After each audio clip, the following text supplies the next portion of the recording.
Well, hello, everybody. It is May 14th, 2024. I haven't done a video for a while. I'm gonna put this on YouTube. So, last video I believe I uploaded, I was in Thailand and I said I'd had enough. I was tired and I wanted to go home, or not home. Well, I don't know where home is, but I wanted to stop for a while, right? I had things in the works of just knowing that I was coming back to Canada, and that I just wanted to take a break. I'd been traveling for the 2 years, and I was tired, and I know it sounds crazy when I say it, right?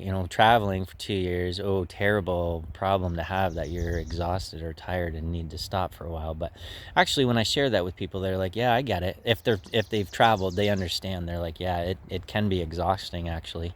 I mean, unless you go somewhere and you just stay. But if you're all constantly moving, and constantly doing brain work, right? Because if you're looking to set up somewhere different almost every day, it is a bit of a work and challenge. But what I wanted to show you is so I got a summer job. I actually had my interview for my summer job when I was in northern Vietnam, and the lady that interviewed me was in Canada. So it was interesting because you had the 13 hours difference or whatever it was. And so I think I was very early in the morning and she was the night before, late in the day. And so that was kind of cool. That's first time for me. That was she thought that was kind of cool too. She's like, "You're in Vietnam and we're having an interview. This is neat." But yeah, so basically what I was applying for was a camp host job. I knew that I do have my place in Mexico, but I need that to make me money. So it's running, and I knew I was coming back to my camper. Sorry, I got an itchy nose. I knew I was coming back to my truck camper, and so I knew I was going to live in it. My funds were low, so I really driving around all over the place was not an option at $200 a tank of fuel I need to, refuel my bank account is what I need to do. So and I really am happy. It's actually already been 2 weeks now, since I've been stationary here in Canada at my camp host job. So what's great about it is, it's a place to. I'm surprised more people. I mean, they were scrambling actually to get enough hosts. There was, at one point, my boss was like, "You might be here, you might be at this site, you might be over here, you might, like there was all kinds of possibilities happening because right to the last minute they didn't even have enough hosts, which to me is just almost a bit mind-boggling because, I mean, wait till I turn the camera around, guys, and you see where I am. It's literally unbelievably gorgeous. So many people come here from all over the world. I've met in the last 2 weeks. I've been running this campground, managing it. So I stay here, and it's a provincial campground, and it's maintained, and I get paid, and people come and they pay to stay in the campsites, and they're nice little campsites. It's got 32 sites here. It's not a huge campground, but it's on a beautiful lake. It's called Fairy Lake on Vancouver Island, near Port Renfrew.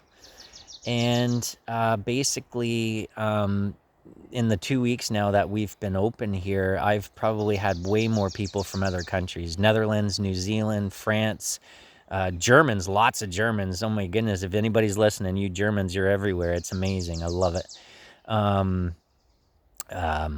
UK, and yeah, just and it just makes me realize how much I have mixed emotions about my own country, as far as like politically I don't agree with a lot of things, but as far as the beauty of it is incredible, and I understand why people come from many other countries to visit here. Oh, in Australia, had Australia too, but But that's what I honestly tell people all the time, and I remind myself how amazing it is here in Canada that it's so multicultural, and it was funny because, all the 2 years I've been traveling all over the place in Asia and Mexico, and I met people from all over the world, and then I got here, and it's been exactly the same. It's just that they're coming to me, and I'm not traveling, but they're traveling, and they're stopping by to say hi. Anyways, it's just absolutely incredible. I've had such amazing conversations with amazing people, and just, it just fuels me. You know what I mean? Um, Anyways, I'm not going to make this too long on, so again, I haven't done a video in quite a while. And so, I just wanted to show you where I am now. I'm going to be here for the entire summer until, mid-September. And right now it's only mid-May. So I got 4 or 5 months or whatever that is ahead of me. It's absolutely gorgeous. I'm in an old growth area, so the trees are ridiculously big and amazing and beautiful, and that's why a lot of people come here. I guess last year and the year before, there was quite the protest going around in the area here. People fighting the logging, and so yeah. Anyways, I'll spin this around and I'll give you a show. Oh, trying. So yeah,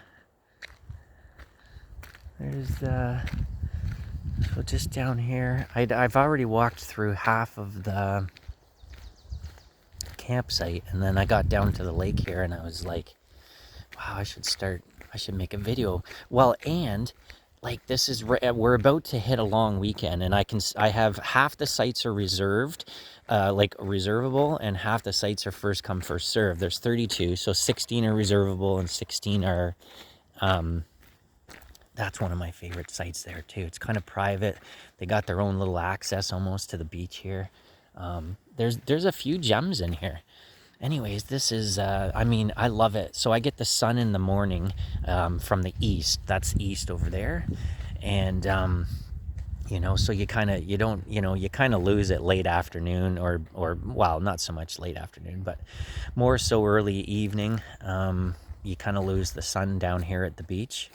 So, basically, and you know what? Morning is my quiet time anyways, like, people aren't supposed to check in here until 1 o'clock in the afternoon. So, really, there's not much for me to do in the morning other than make sure everything's tidy and clean. And the outhouses, we got 6 outhouses here. So yeah, and well, you know what? Enough about that. Really, what's extra special to talk about is that, and again, in the morning, it's very quiet. A lot of times people are still sleeping, but I come down here. I'm a sun worshiper. I love to feel the sun.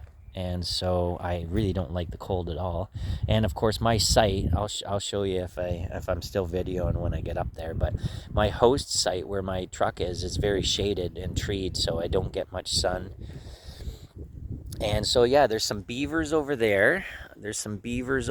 And I've seen, well, only once, but I've heard people mention it a couple times that they've come by. But I saw once, actually, that swam right by, like right here in front of, right here. And I was out here talking to someone, and I'm like, wow, look at the beaver, man. That's cool.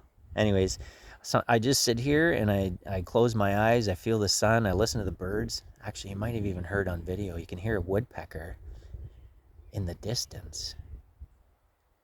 If I hear it, I'll stop talking, and then there's a little jog out over there of the. Did you hear it? Yeah, I bet you heard it. There's a little like stone beach over there. You can't really drive out to it. You can walk out to it though. I always tell people to go have a little adventure over there. So there's just a small little beach here or whatever, but people have been fishing. It's like there's nobody here right now. It's a Tuesday. This weekend's gonna be packed. There's reservations. It's gonna be completely. So I'm totally gonna soak this up right now. Yeah. So this is like a boat launch right here. A bit of a boat launch here.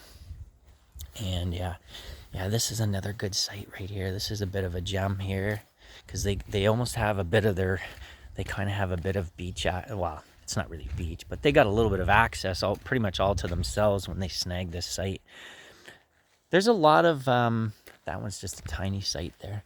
There's a lot of sites in other British Columbia rec sites that they charge a premium rate for, you know, the waterfront sites, right? But this one, all the prices are the same. So I mean, obviously down by the lake here, they fill up quite quickly, right? And they're popular down by the lake.